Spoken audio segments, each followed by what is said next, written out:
जय जगन्नाथ केमिति अछंदी आपण माने मु स्नेहा डेली लाइफ को आपण मानकु स्वागत। आसंतु आमे आज अंडा रे गोटे रेसिपी बनैबा। एटा चिली अंडा। ये चिली अंडा रेसिपीटा ना भात रुटी आपण माने परोटा नान सबुथिरे खाई परिया। बहुत टेस्ट लगे ये चिली अंडा। आपण माने केबे करिसेंती जदि न करितबे त निश्चय ट्राई करिवे। चलंतु एबे हम चिली अंडा बनैबा। ता पय हम प्रथम गोटे गिन्ना रे आम कौन कर गिना नहीं जावा अंडा आम ए 3टा भांगिक नहीं एकाथरे सब जंग अंडा ने आपण मैंने जीटा करने को चाहते करेंगे कि अल्प अल्प करके आमलेट तैयारी फास्ट आमलेट तैयारी करिया ना से 3टा अंडा नहीं लुण पकई देछि टिके लंका गुंड पकई देबा भल कर फेंटी देव मिसेदेव मिसे देके आम एमती कढ़ई गोटे बसई देवा तेल अल्प पकईदे आपण को देखिकी तेल पकेबे कहीं अंडा टिके अधिक तेल पकेले ही भल लगे ना आइंसिना स्मेल रही जाए से अंडाटा जो 80% आमर हो 80% होमती दी साइड फोल्ड करदे एमती फोल्ड कर लेउटे कि आउ टिके दी एटी तेल पकईदे आपण मैंने जदि कम हो लौटे को सेकी देकी दीटांग ये करदा आम कौन कर मुझे आउ 3टा अंडा को भी कर देछि कहीं आमर से 3टा अंडा आमको हेनी आम आउ 3टा अंडा मुझे कर देछि 6टी अंडा मु टोटाली करिछि। तापर मु अंडा गुडा को लेउटे कि एमती भल कि दी साइड भल कि सेकी देबे लाल होला पर्यंत एमती से चामच द्वारा काटिदेबे। आपण माने चाहिले छुरी रे भी काटि परिबे कि चामच रे तो आराम रे काटि हे जिवो अंडाटा बेसी काटिया को माने कष्ट भी नुह। तापर ये काटि देछि। आज आपण मानू कहि दूची रेसिपीटा मु बनैनी ए रेसिपीटा मो हस्बैंड बनैछन्ती सी अंडा रेसिपीटा बहुत बढ़िया बनाती हेतु सी आज बनैछन्ती मु भाबिली सी तो बनौछन्ती रेसिपीटा शेयर करदेबा से मु रेकर्डिंग कर देछि वॉइस मु देछि सेथि लागि सी किंतु रोसई सी करिछन्ती। चलंतु तापर आमे देखनु से पूरा काटि देलेनी एबे काटि देकी रेडी कर दिछन। तापर सेही कढ़ई रे आउ टिके रिफाइन तेल पकैछन तेल गरम होला परे आमे देरे कोन करछन ना से अदा रसुन छोट छोट करी कीमा करथले से कीमाटा पकई दिछन्ती कीमा पकई दे टिके कसी बाने भाजिछन ताको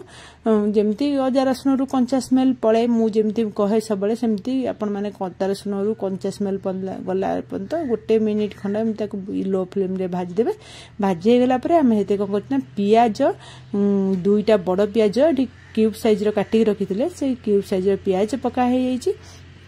प्याज पकई देइछन्ती प्याज पकई देकी तापर ताको भाजिछन्ती प्याज जेमती कोल्ला तार छाड़ी जो माने क्यूब साइज रो कटा है ना खंड खंड हो अछि जेमती सेटा कोल्ला छाड़ी गला बंद आपण माने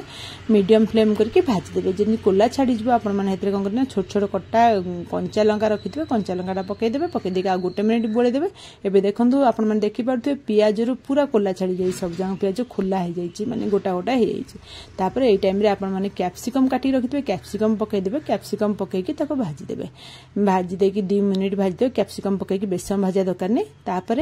आमे कोन कर चलन गोटे मसला रेडी करबा हेते मु चिली चिकन मसला गोटे चामच नैछि आ चिकन मसला गोटे चामच नैछि आ लुण आपण स्वाद अनुसार देबे आ टिके पानी पकई देकी आमे ताको भल्ला भाबरे रेडी मिसै देबा। जो चिली चिकन मसला यदि आपण पाखर न थिबो ना आपण माने एठी कॉर्नफ्लोर भी नै परिबे। हम पाखर चिली चिकन मसला थिले नले चिली पनीर मसला भी थिले आपण माने नै परिबे। यही मसलाटा को साइड रखिदेबे। तापर आमे देखंतु एठी हमर कैप्सिकम पियाज ए सब भल्ल करी भाजी हे जाईची सेठी आमे ता चलंतु सॉस दबा आपण माने टमाटर सॉस पके देबे तापर चिल्ली सॉस पके देबे तापर सोया सॉस पके देबे 3टी सॉस दरकार बेसी किछि दरकार नै आपण माने क्वांटिटी अनुसार देखि पकेबे पके देकी तापर ताको भल्ल भाबरे गोळे देके मिसे दे माने गोटे मिनिट आ भाजी देबे जेमिति सब पियाज कैप्सिकम रे ए सॉस उडा मिसी जिवो। तापर आमे कोन करे ना हे जो गोळे की रखितले ना जो चिल्ली मसला चिल्ली पाउडरटा आपण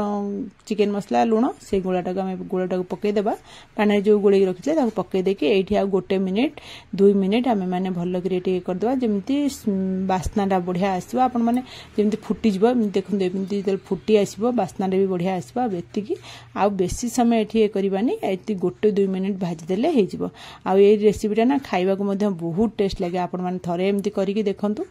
तापर खाइले मते निश्चय कमेंट माध्यम रे जणिबे। तापर आमे जो अंडा गुडा काटी के रखितले ना आमलेट करके जो अंडाटा को आमलेट अंडाटा जो काटा है कि थिला से कटा अंडाटा को हेटी मिसै देबे ताकू तार से कैप्सिकम प्याज रे पके कि भल्ल करी गोळे देबे भल्ल करी गोळे के एठी आ गोटे मिनिट एठी गैस हाई बिल्कुल भी करबानी मीडियम लो फ्लेम रे गैस रखिथिबे रखी ताको भल्ल करी गोळे देबे गोळे के मिसै देबे मिसी गला परे भल्ले कि सब मसला माने चॉक उडा मसला उडा जेमती अंडा संगे भल्ल करी कोटिंग हे जिवो मिसी जिवो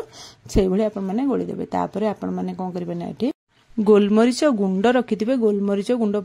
पकईदेवे चिल्ली आमर एग कर अंडा करुचे ना चिल्ली एग से गोलमरीच गुंड बिल्कुल भी स्किप करेंगे यहाँ निश्चय पकेबे यहाँ जदि आपन पाखे गोलमरीच गुंड नथिबो ताले आपण माने कौन करें गोलमरीच को भी छेची देकी गुंड तैयारी कर पकई दे पारे गोटा गोलमरीच को छेची देले गुंड कर पकई दे पारे तापर आम ये कौन कर धनिया पत्र अल्प पकई देते आज आप पाखे धनिया पत्र नथिबो भी स्किप करदे किंतु गोलमरीच गुंडटा को बिल्कुल भी स्किप करेंगे सेटा निहाती पकेया दरकार तार पकई देला परे एबे देखंतु हमर पूरा सब हे गेला एबे खाली गोळेई देबे एबे रेडी हे गेला आ किछ ना एटी गैस टा को भी बंद कर देबे आ गैस लगया दरकार नै कि आ बेसी समय आको भाजीबा दरकार नै हमर एटा पूरा सुखला सुखला भी हे गेलानी हमर एबे देखंतु रेडी हे गेलानी चिल्ली एग आपण माने ए भली करिक देखन देखियो बहुत टेस्ट लागिबो एटा भात रुटी परोटा नान आपण माने सबु थरे खाई परिबे आ रेसिपीटा ना बहुत टेस्ट लागियो आइसर जो स्मेल ता एथरे बिल्कुल भी आसेनी आ खाइबा को मते बहुत टेस्ट पिल्ला माने तो बहुत खुशी हेबे खाइबे ए रेसिपीटा एटा टिके पिल्ला माने तो सब बेले चाहंती ना यूनिक रेसिपी खाइबा पई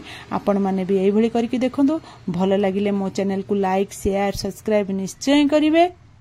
आपण माने तो ये देखी पारे आमर रेसिपीटा देखो अंडा चिल्लीटा केते लसलेसिया देखा केते सुंदर देखा जाउची देखि पारे आपण माने देखी माने लोक माने देखिबार ही कहंती खाइबाटा केते टेस्ट हेतिबो आपण माने एथरु ही जानि पारथबे एटा केते टेस्ट हेतिबो आ मोर हस्बैंड भी बहुत बढ़िया रोसई करंती सेति सी आज बनैछि ने आमे जाउचे बे खाइबू रुटी संगे आज याकू खाइबू आपण माने भी निश्चय एटा को बनांतु आ मते कमेंट माध्यम रे निश्चय जलांतु रहुची जय जगन्नाथ।